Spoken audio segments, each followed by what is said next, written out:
Nda që Vjosa Osmani të ketë një mandat të dytë si presidente? Vjosa Osmani jo nuk ka thënë. Nga lëvizjeve të vendosur nuk e kemi një jo, kështu që themi publikisht.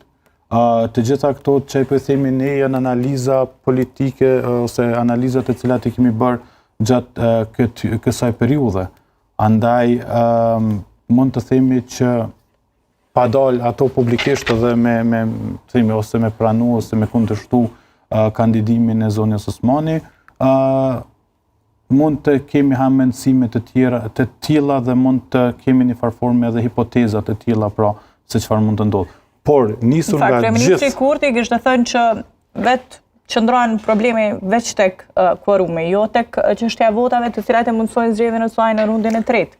Po sepse unë po besoj që zoti Kurti nëse do të dilte publikisht para zgjedhjeve duke mos e përkrah zonjën Osmani, ose në këtë periudhë ndoshta ajo mund edhe të jepte dorëheqje, dhe një dorëheqje e saj do ta çonte vendin drejt për drejt në zgjedhje dhe të gjitha matematikat e zotit Kurti mund të bjenin poshtë.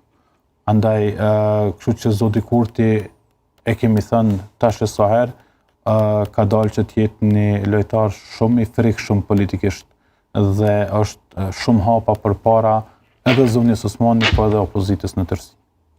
A do t'ishte Vjosa Osmani figura e cila do të ngjallte Lidhjen Demokratike të Kosovës në rast se nuk arrin të vazhdojë mandatin e dytë si presidente?